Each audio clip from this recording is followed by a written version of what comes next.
అయితే గురుగారు ఆలయాలకు వెళ్ళినప్పుడు మన తలపైన శతకోపం పెడతారు కదా! అసలు ఎందుకు పెడతారు? దాని యొక్క విశిష్టత గురించి చెప్పండి గురుగారు. మంచి ప్రశ్నమ్మా. అయితే స్వామివారి శటగోపురాన్ని మన గ్రాంధిక భాషలో చెప్పాలంటే పాదుకలు అని చెప్పాలి. స్వామివారి పాదుకలు. హ్మ్.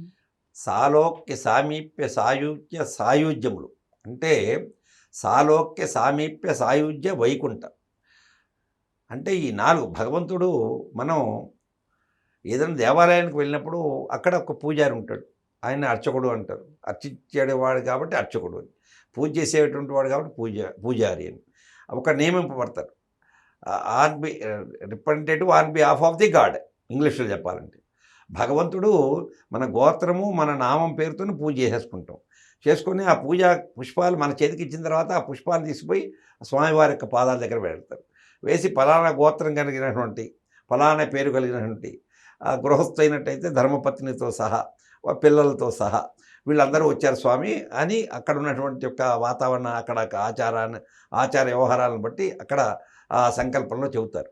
చెప్పిన తర్వాత మన సహజంగా ఏమనిపిస్తుంటుందంటే మానవుని యొక్క ప్రవృత్తి ఎలా ఉంటుందంటే మనం కూడా పోయే పాదాలను అంటుకుంటే బాగుంటుంది అనుకుంటాం. అదొకటి.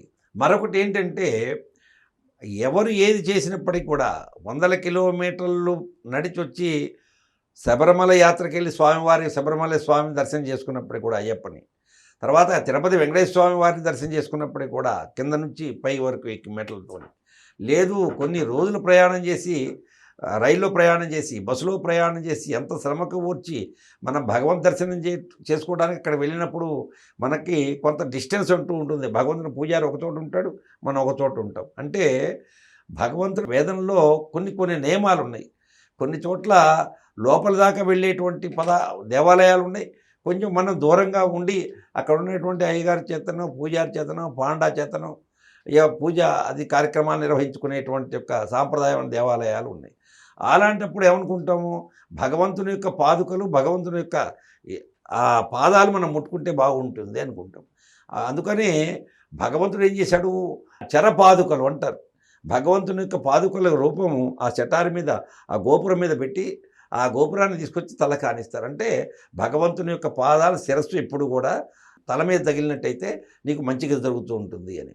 ఎందుకోసం అంటే ఇంకోటి సహజంగా భాగవతంలో పరీక్షిణ్ మహారాజు అడుగుతాడు శుక మహర్షిని. అడుగుతూ స్వామి నాకు 7 రోజుల్లో మరణం సంభవిస్తుంది కదా, ఈ మరణం సంభవించేటువంటి రోజుల్లోనే ఈ 7 రోజుల్లోనే హరి కథలు నాకు వినిపించాలి.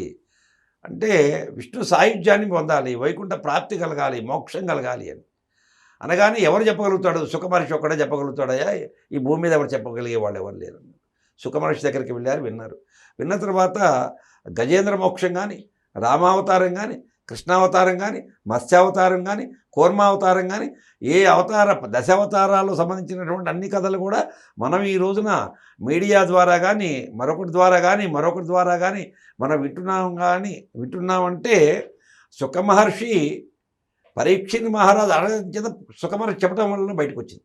అడుగుతూ దాంట్లో సుఖమహర్షి చెబుతుంటాడు ఈ పరీక్షణకి, స్వామివారి యొక్క మోక్షాన్ని పొందాలి అంటే ఏంటి అని అంటే స్వామివారి యొక్క పాదుకలను ఆయనకు నమస్కారం చేసి ఆ పాదాలను బట్టి చక్కగా నమస్కారం చేసినట్లయితే ఆ మోక్షం కలుగుతుంది అన్నారు. అప్పుడు ఆ సమయంలో దశావతారాల్లో ఉన్నటువంటి 10 అవతారాల యొక్క కథ చెప్పిన తర్వాత ఈ కథ కన్నా కూడా ఇంకో కథ బాగుందండి అని అన్ని కథలు చెప్పించుకొని ఆ స్వామివారి యొక్క ఆయన ఆశీర్వచనం చేస్తాడు సుఖమహర్షి.